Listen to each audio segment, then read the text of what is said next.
My wife and I work at the same marketing firm. Lucy is a customer ambassador, don't ask what that is. Still don't know what her job is other than making out with customers. I'm Mark, and I lead the IT team. Everything was going well for us. We were employed, happy, finished renovating our dilapidated house, and we had two wonderful children, 13-year-old Emma and 11-year-old Daniel. We live close to our families and have close friendships. We are both over 30 and we suit each other, although she wins in terms of looks. She is 1 meter 75 meters tall with long blonde hair and beautiful blue eyes. Lucy claims her family lives in Sweden and she looks Scandinavian slim. She is bright and lively and never seems to stand still. I'm 7.5 centimeters tall with sandy hair and prefer endurance sports such as cycling and running. So I have a slim build and am physically fit, but not in an ostentatiously athletic way.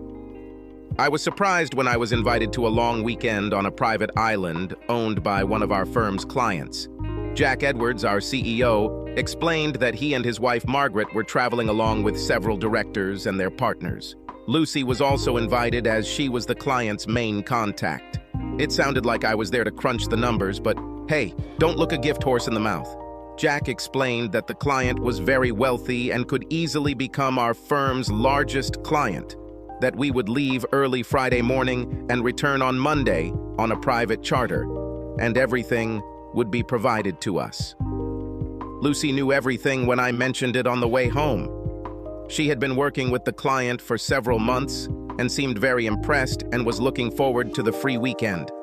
I asked her about the weekend, but she didn't seem to know much, so I asked her about the client. Lucy explained that his name was William Fellows and said that he was in his mid-40s, looked good, exuded self-confidence, and had inherited the family fortune. She seemed a little fascinated, describing him as bossy and reserved, among other things. Great, I thought to myself. He sounds like an arrogant asshole, but I'll probably keep that observation to myself until the weekend. 2 weeks later, on a Friday morning, we found ourselves on a private charter plane. I must say I was impressed. If the island was his, he must be absolutely equipped.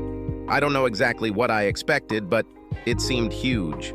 Maybe 5 miles long and a couple of miles wide, judging by what we saw as we came into land.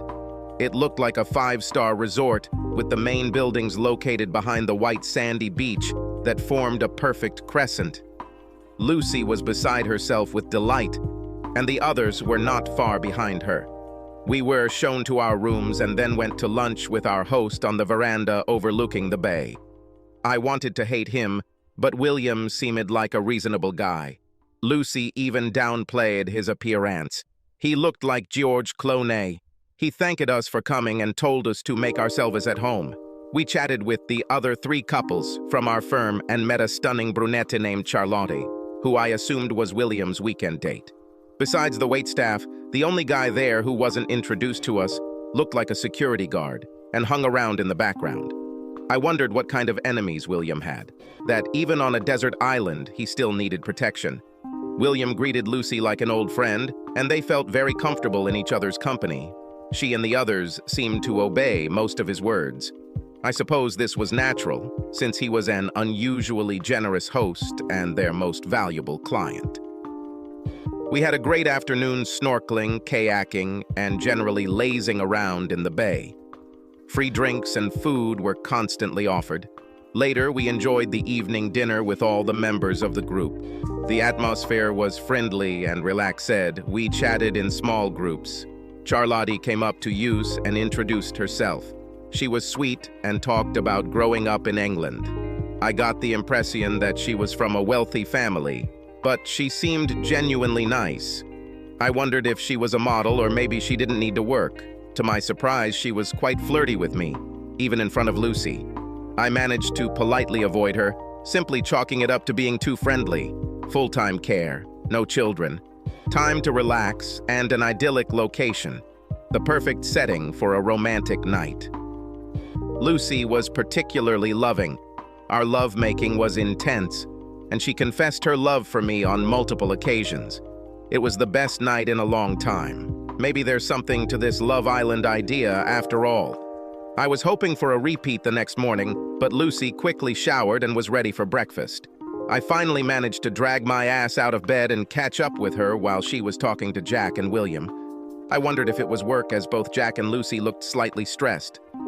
Perhaps William was making out and using the weekend to push them into something work-related. As I approached, the conversation broke down, and after a quick snack, we and the others continued to enjoy another beautiful day by the pool. On Saturday, we went out to dinner, and I noticed that Lucy had become more dressed up. She looked stunning in a red satin evening dress and stilettos. After dinner, William asked if we could spare him a few minutes. We agreed and followed him into the office, followed by a security guard. William sat down in a high-backed leather chair, and I sat on the sofa opposite Lucy, noting that she sat slightly away from me. After a long pause, William spoke. "I have a proposal for you, Mark. It is personal." "Okay," I answered brilliantly, despite the fact that I was completely stunned. William continued. "I've had the pleasure of working with Lucy and getting to know her better over the past few months, and it's been an absolute pleasure. We get on fantastically well and have built a great relationship." He paused, perhaps waiting for my reaction, but I had no idea where he was going with this, although the word relationship made me feel a little uneasy. He continued casually. "As a result, I have a proposal. I would like to spend the rest of the weekend with Lucy. Of course, I will be happy to compensate for the time she would have to spend with you. And to do this, I intend to transfer $100,000 into your joint account." I laughed. It was supposed to be a joke, and I couldn't resist making a joke. "Well, William, it looks like you're a little tight-fisted. Didn't Robert Redford offer more than £1 million for Demi Moore?" Nobody laughed anymore. William continued, "As in any other business, I'm willing to negotiate the price to get what I want. Besides, Charlotte will be in a difficult situation, and I would be glad if you would agree to entertain her." I turned to Lucy, expecting her to smile, but she just looked worried. "This is not a joke, Mark. William invited me to join him, and I think that we should seriously consider this offer." I wanted to hit him, but when I looked back, the guard was already close. I was surprised how he managed it. I didn't even see him move. William continued to say, "I assure you that your wife fully supports this idea. Where's the harm? We'll all have a great time, and you'll make a significant amount of money." I turned to Lucy. Maybe the difference in price is explained by the fact that Demi Moore didn't want it for that amount. Lucy flinched at this remark, but she was smart enough not to say anything. I desperately tried to think, but was forced to focus on my breathing, which was becoming increasingly labored. I looked at the guard. His demeanor had completely changed. He looked wary and focused on my movements, and with good reason, since I really wanted to punch William in his pretty face. "What is your name?" "Ex-military, judging by your appearance. He often does this kind of shit." "Shane, sir, and I cannot comment on this matter. And if I attacked your asshole boss, I think you could kill me with your bare hands or something." Shane smiled. "Maybe just to keep you from doing this, sir." Turning to William, I said, "It's a good thing you brought him. Otherwise, I would have beaten the crap out of you." William didn't seem bothered at all. "Let's not rush, Mark. A lot depends on this." Lucy spoke next. "Mark, think about it. Just a couple of days, and money will change our lives forever." I was devastated. She clearly planned and wanted this. "Tell me, dear, did the offer of money come after you too decided to do this?" Having received no answer, I continued. "I think Charlotte was also offered to sweeten the deal." "Who is she? A prostitute?" To this, William replied, "Charlotte is my personal friend. In addition to being rich, she is a very high-class escort and only takes contracts that interest her. Rest assured, with her, you will experience something out of the ordinary." I think that makes them both prostitutes. Another wince from Lucy, but no softening words.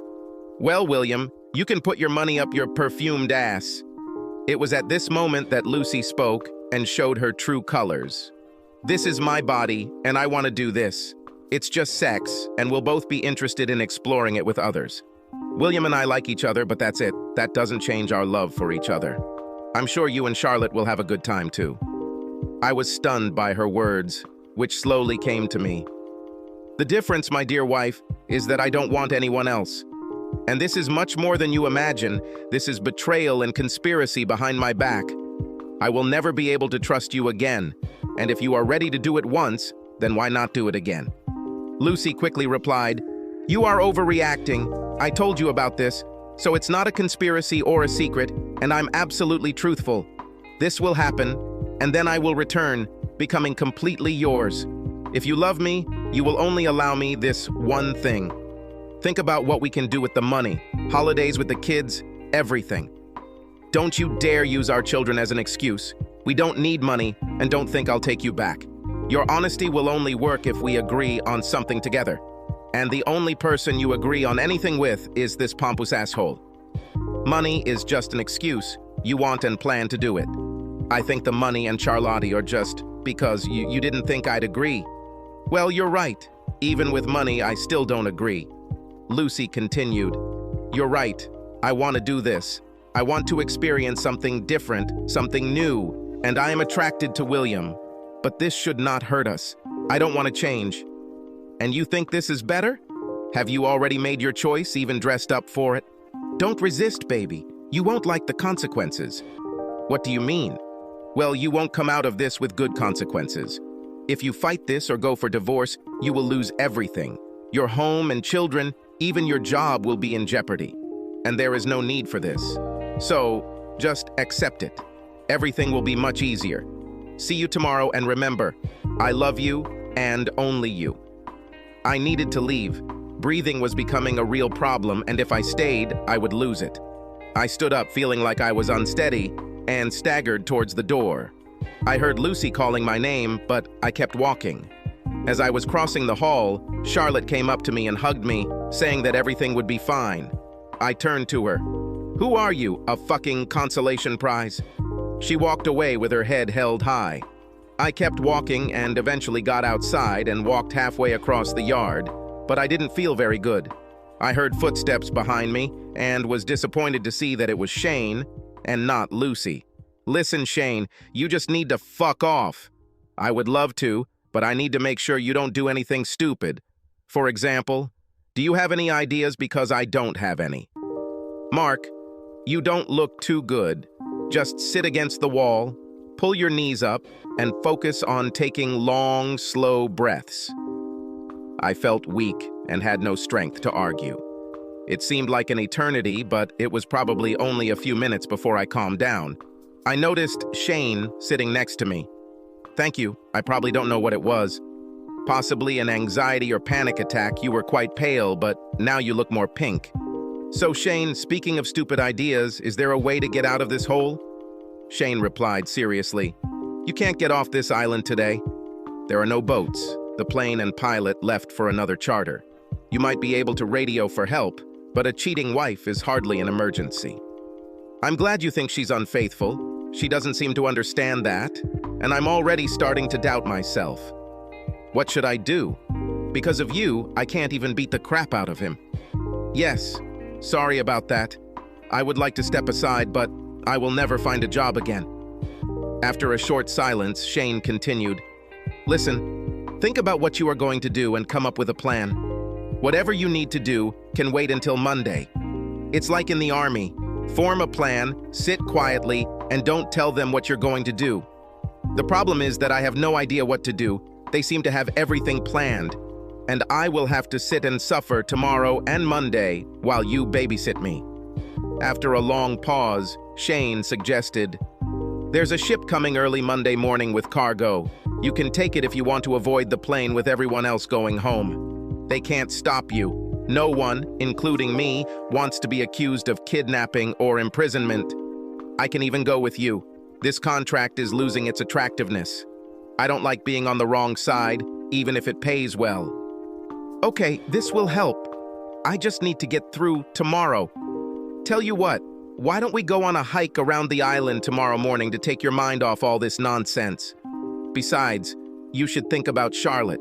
She's a wonderful girl, and it looks like you have nothing to lose. You can sleep a little in one of the booths tonight if you don't want to go back." "No, I think our room is empty. I'll go back there. You never know. Maybe she'll change her mind." She, of course, did not change her mind, but surprisingly, I fell asleep. I think from fatigue. The next morning, I changed into my gym clothes and hurried down the stairs, hoping to avoid everyone and go on my date with Shane. Unfortunately, as soon as I entered the dining room, silence reigned there. I looked for something quick to eat and grabbed some fruit. The noise of conversations was heard. I heard comments about, "Everything is fine, no big deal, she will come back." Then CFO John Cousins came up with his wife. "Look, Mark, we've all been through this. Just let it happen. It's nothing personal. He dates other wives, but then moves on, and he is very generous." When he said this, I saw his wife's neck turn red. At that moment, Lucy and William appeared. She looked absolutely pleased with herself. I would say radiant, if I had to describe it. At least she did until she noticed me. Her smile faded. She let go of that asshole's hand and came over to kiss or hug me. I pulled her away at arm's length and looked around. God, I thought, what a damn idiot. Everyone knew what would happen before the weekend even started. What an absolute fool I was. I went out. Lucy spoke. "Please stay, Mark. We can chat with the group and have another good day together." I looked around. All eyes were fixed on me, some in anticipation, others clearly amused by this scene. "No, he paid for you and can keep you. But before I go, I need to tell the group something. I believe this weekend has been planned for quite some time and you all have known about it. So it's only fair that you all hear what I have to say." All members of the group looked at each other in shock, nervously glancing at each other. "Jack and Margaret, I would never have come this weekend if you weren't here. It never occurred to me that you would be involved in something so vile. You know and approve of what he does, like some kind of fan club of sick voyeurs. I hope you enjoyed keeping me blind." I noticed how they all began to move awkwardly. This was clearly not part of their plans. I actually thought we were friends, and making me feel at home so they could arrange everything was a nice touch. And you're wrong, Bill, this is very personal. So thank you for your role in destroying my marriage. The fact that they are willing to use leverage over my children is frankly disgusting. I don't allow anyone to threaten my children. Lucy burst in. "You're overreacting. It was just sex, a one-time adventure, and it doesn't affect us. I told you that I love..." I interrupted. "Oh, we hear the first phase of the defense. What is it?" "Nothing special. I know you were planning how I would react as Captain Fucker, so let's see what you were thinking. I would say phase A is, we stay here, and you make me get used to what happened. Try to normalize everything before we go home. Combine this with the fact that you and your friends took it as something serious. They have already started this topic on your behalf. No doubt you think that I shouldn't overreact, be rude, or act childish. I have to grow up. At the end of the day, it's just my ego and pride. Of course, you know it won't work, but it's all part of the softening process. So, phase B. After the weekend, you let me take over you. We'll have sex, a lot of sex, and maybe try something new. We will benefit from your connection and become better than ever. I bet you've even discussed seducing me. After all, darling, you'd better not let my feelings of loss linger too long." Lucy looked at William nervously. This comment seemed to hit the mark. "Moreover, we will have the money he offered for you. We will be able to use the money you earned from prostitution to take the children to Disneyland and meet Mickey." At these words, quite a few of them shuddered. If we are still fighting, phase B kicks in. You already sowed this seed last night. If I really love you, then I should allow you to do this. For 15 years, you have been a wonderful wife, and this is just one night for you. Yes, this may begin to weaken my resolve. But what do I get after 15 years of devotion to you if I'm treated like crap?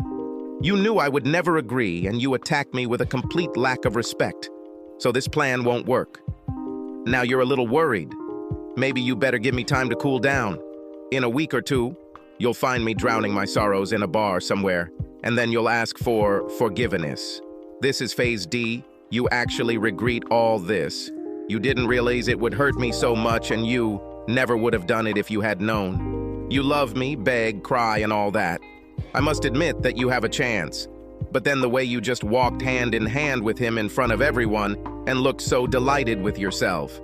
This confirmed to me that there really was no guilt or regret, only contempt and a desire to humiliate me. Phase D won't work for you. So, finally, a backup plan may be needed. Phase D, threats. You will take all the money, the house, and set the children on me. You've already suggested that I might lose my job. William will pay to find you the best lawyers. I will end my life. Sad, poor, and lonely. You can even threaten to move in with him and live happily ever after with our children. William raised his head so quickly that I almost laughed. Oh, God. It looks like your lover doesn't really want your children, baby. Lucy finally found her voice. It's really not that big of a problem, she began. Why don't we just relax and give ourselves time to think? This is phase A, Lucy. We've already been through this, I said categorically. So why don't we save everyone time and move on to the final result? This is what I was thinking about last night, and my conclusion is that everyone, including the children, would be better off if we divorced. This is much healthier than living in an unhappy home. At the end of the day, you can't be happy if you're doing this crap, and I'm certainly not happy. You can try to stop me from seeing my kids, but you know I'm a good father, and that's good for them, and they're old enough to understand. I doubt your family and friends will support you, not after they find out what you did. I don't care about money. It's always been you. Everyone sat in shocked silence, eyes wide as goldfish. Do any of your bastards have any more tips? Did I miss anything? No, don't think. Oh, and one more thing. Jack, you can shove your job up your ass, but I'll see you in court for a forced dismissal case. My job depends on the client having my wife. It seems that this is simply the reason. With that, I walked out. You could have heard a pin drop. Shane followed me as always. As we left, Shane chuckled. Well done. I see that you took to heart the advice to keep the plan to yourself. I couldn't help but smile. Yes, it looks like I failed at this idea. Shane actually laughed as we left the building. It's good that you remained a civilian. You would never have achieved success in the army. Anyway, let's go. Shane grabbed his backpack and set off at a leisurely pace up the coast. After a mile, I was having trouble keeping up with him and began to think that perhaps it was a mistake. I heard him shout something from up front about how physical torture is a great way to take your mind off mental torment. My burning muscles and lungs seemed to agree. The scenery was breathtaking, and Shane was in good company. He switched from asking about me to hilarious stories from his time in the British Army. We spent several hours circling the northern part of the island. Climbing along the coast, we headed to a high point in the center. I was barely out of breath when Shane suggested we jog back since it's all downhill. I could barely keep up with him, but I suspected he was slowing down to either support me or torment me, depending on your point of view. We returned at noon. I was panting and exhausted, telling Shane that until today I thought I was in shape. He was hardly out of breath, but was kind enough to say that I was pretty fit and that it wouldn't make me feel too bad since he was a physical education instructor in the army. I staggered to my room. Lucy was not there, and I wondered if my wife was earning an extra fee. I showered and, finding myself very hungry, headed to the dining room to find some food, but was again disappointed to find William and Lucy there. Shane was also there, hanging out in the background, and I wondered how he managed it. He looked fresh as a daisy and fully dressed in a suit. William began to speak with his usual airy confidence. Mark, my dear friend, I feel that we started on the wrong side and I want to apologize. I've never had problems like this with my relationships before, and I certainly don't want to jeopardize your marriage. It's too late. You've already done it. I want to withdraw my request to spend this evening with your wife and increase the compensation. With these words, William handed me a piece of paper. I opened it and saw a check for $250,000. I stared at Lucy, who looked like she was crying, and I couldn't help myself. You must have been pretty good to earn that much, baby. Lucy's eyes flashed with anger. That's not the point. We made a terrible mistake, and we're trying to correct it. William was the perfect gentleman, and was genuinely concerned about how you reacted. I laughed at this statement.